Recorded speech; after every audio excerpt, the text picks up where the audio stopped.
Hi Gemini, welcome to Higher Source Tarot for a tarot reading for all Gemini. Sun, Moon, Rising, and Venus. Thanks to everybody for all the support. I appreciate you all, and if you're new here, welcome. I post new readings on Friday, then again on Monday. So if a reading doesn't resonate, come back in a couple of days. You can watch a new reading. Fridays are always a general reading. Mondays are something different every week. It could be a detailed Celtic cross, a love reading, or later in August, I'll have a 4-month predictive for September through December. So if you like tarot and you like the channel, I'd love to invite you to subscribe to Higher Source Tarot. All right, what advice do you have for Gemini? Sun, Moon, Rising, and Venus. What does Gemini need to know, please? For the best and highest good of all concerned with Gemini. Messages for Gemini, please. So we'll start here with the tarot, and then we'll have the angel answers. All right, you have here the Three of Pentacles. Death, interesting. Oh, interesting. The Knight of Cups, the Ace of Wands, the Four of Pentacles, right together, 2, 3, 4. The 5 and 2 of Swords, and the Hierophant. Well, I'm telling you something. You're going to move on, and there's something better. You know, there's something new that comes in here.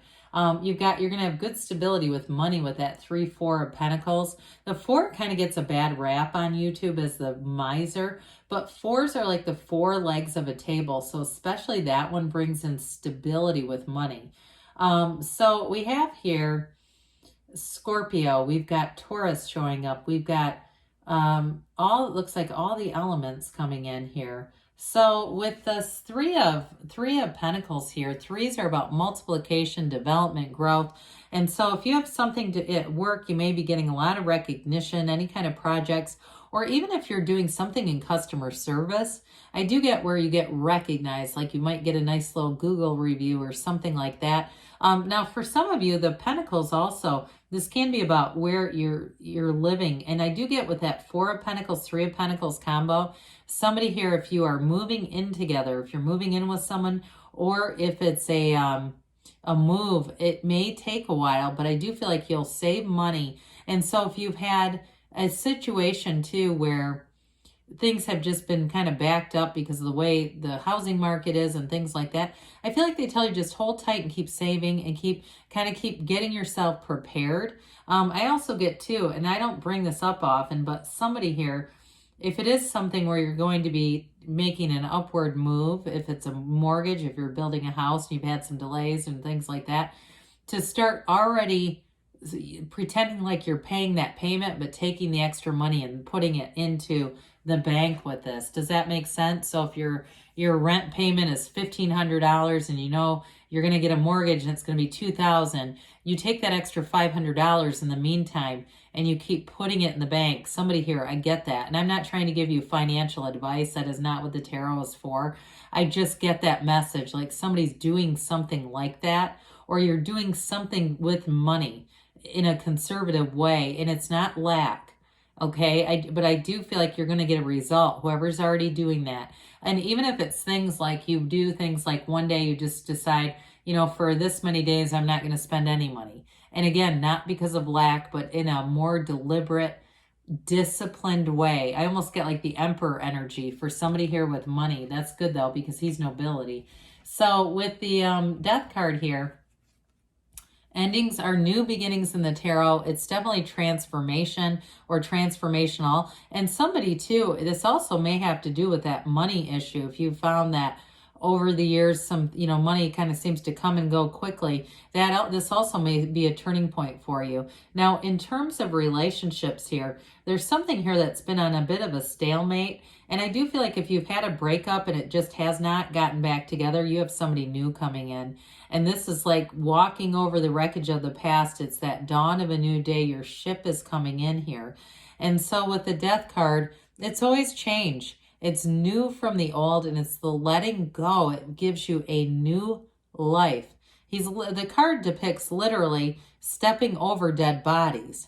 Okay, this is why some decks, the creators have made the cards look different because they don't like the harshness of that. But I always like to point this out, the similarities between the Knight of Cups and the Death card. There's a very similar situation here with that Knight and the horse and the way the horse's legs are. So they're telling you that it's a process, but you are doing it. You're moving forward. And for some of you, it's going to be a new relationship. And I also feel like, too, it's somebody who can really emotionally commit. If you were in something where they just could not, or, I mean, and this happens, they were in another relationship and they kept saying they were going to get out of it. You got somebody new coming in that can make a commitment. There's something about this. So with the Knight of Cups here, it is a commitment. It is an offer. It is somebody who sees a future with you. And it is somebody who's emotionally available. They may have, though, a bit of a, with this, it can be a bit of a moody energy.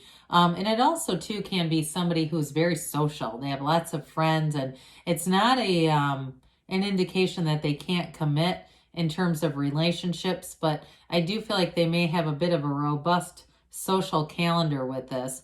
And so with this Knight of Cups, though, it's also the daydreamer energy, setting your intentions, seeing things as if you are already in this situation.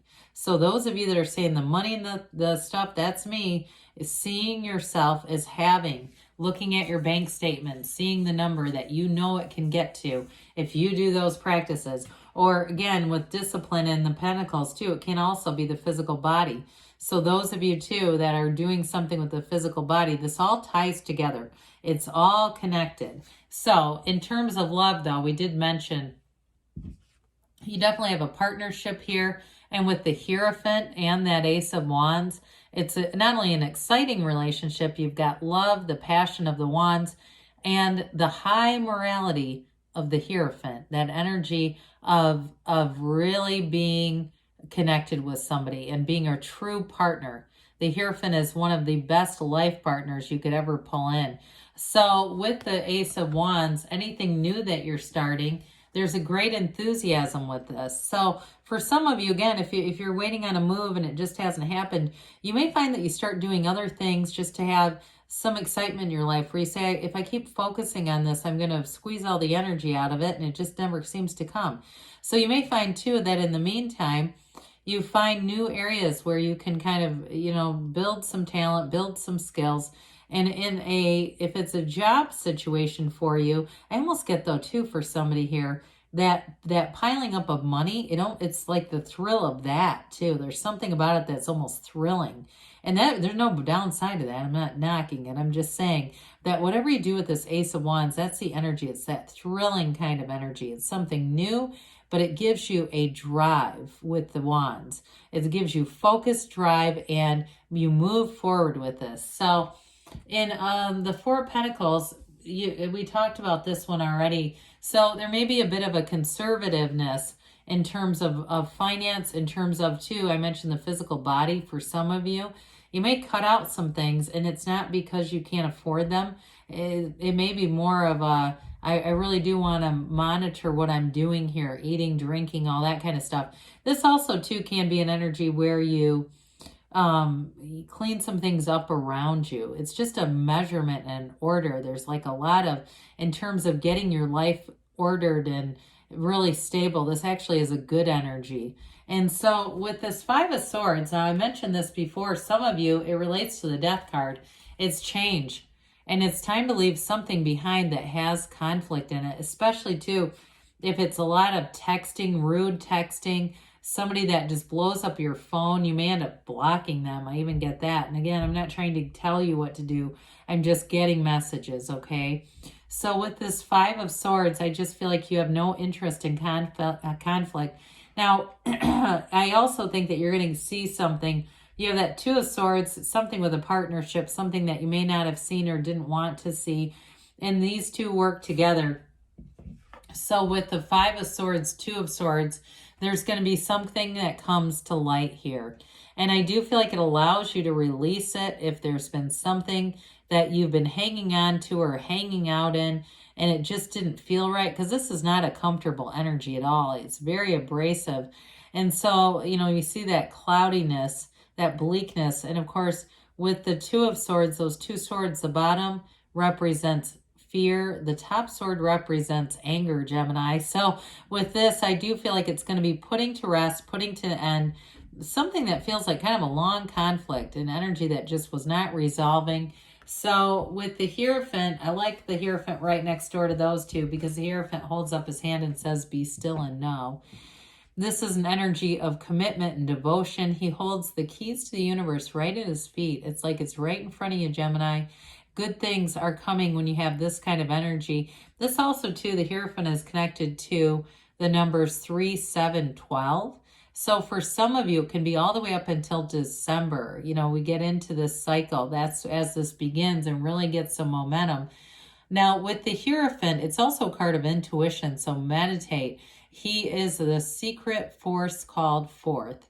And so there's going to be an inner knowing here. Now, in terms of, any other changes, he is a card of education too. So for some of you, I mentioned a new skill set with that Ace of Wands. This can be secondary or higher education. I don't know why I said secondary. I didn't really mean to. Higher education or teaching. So for some of you too, if you start even teaching a class or teaching something, it just keeps coming through. It's weird that I said secondary. I guess if you're a secondary teacher, it's not that weird. Somebody's teaching high school goes, oh my God, that's me. So anyway, let's see here. What else, Gemini? But definitely, there's definitely something new coming in here, and it's going to be a long-term commitment. Okay, messages for Gemini, please. All right, what else does Gemini need to know, please? Well, you have here, listen to your intuition. So we talked about that. Communicate clearly because the universe is always interacting with you. Be clear about what you want. Meditation brings answers. That's a huge part of it. And even knowing what we want. You're ready, they say. So maybe you already know. And you've got a yes, okay? So good things are coming for you, Gemini. I love you. And I'll be back again soon.